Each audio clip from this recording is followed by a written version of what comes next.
Nandito kami ngayon sa Bataan sa awarding ng RMC 10, known as RMC One Love Race International in Bataan. Yung love ko sa Amerika, RMC stands for mga initial na mga anak ko yan eh. Nabuo yan kasi I've been flying for more than a decade sa Amerika. And then I decided organize a One Love Race dito sa Philippines, which is pangalan niya yun is RMC One Love Race International. Thank God, season 11 na namin yun. You just have to give them a good race. Sometimes things happen na hindi mo na-expect, but just do the best thing you can para sa mga kalapate, sa mga players. Yun, di ba, you can please them, yun, di ba, hindi mo naman mapi-please.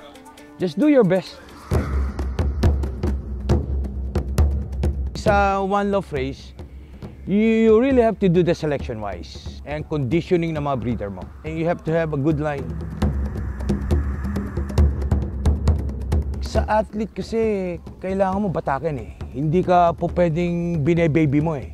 Once na binabatak mo, you bring the best of the birds. Ilabas mo yung kagalingan niya. Hindi yung pasundot-sundot lang ang training. Sa amin dito, hard training talaga. But, when your bird survive, win, that means magaling talaga kalapate mo. Miski naman sa may One Love Race sa amin, yun ang ginagawa. Pag hindi mo binabatak ang kalapati mo, paano mo masasabing magaling yun? Di ba? Paano mo masasabi, bine-baby mo masyadong kalapati mo? And I've been doing One Love Race for more than a decade.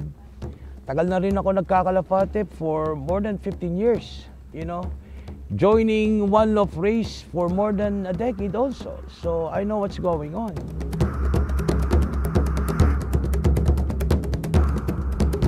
Nasa Amerika ako, I monitor every day. Kumusta na dito, mga entries, may mga sakit, anong bibigay ng gamot. Ako naman lahat nagdi-decide yan eh. Kung kailan nila ite-training, kung saan nila ite-training. Ako nagpa-plot lahat. Miski na sa malayong lugar ako nagdi-decision para sa kanila lahat dito.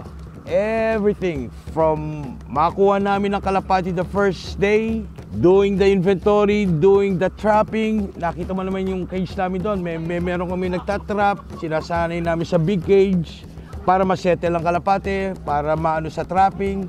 Of course, pagkatapos yun, medication-wise, vaccine-wise, ako nag-schedule lahat. And then of course, yung love flying, kung kailan mo isasabay yung batch 1 sa ganitong batch, it's a daisy chain of training. Do your best. One Love Race, it's totally different animal when it comes to clubbing. Do your best sa kalapati mo. Do an extra mile for them, you take care of them. Once you do all that, equals winning yan. More chances of winning, you take care of them. Kung hindi mo alagaan ba flashing, breeding, para suntok sa buwan eh. You did everything you can sa pagbibreed ng kalapate, and yung mga kalapate mo, pag nanalo na naman yan, it's very awarding.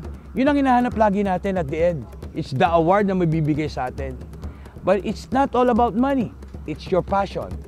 Dito kasi sa One Love Race ko dito, this is my passion. It's not a family business. Passion ko lang naman to. Miski naman sa Amerika pa kami, passion ko lang to eh. Para lang kami mag-provide na magandang race dito na mai-adapt namin yung races sa Amerika. Please join us. RMC 11 na kami, RMC Year 11. Join us naman. Till end of August pa naman ang tanggapan namin eh. And I'll make sure we will train your bird, we will take care of them, and pag nanalo, and it will be rewarding.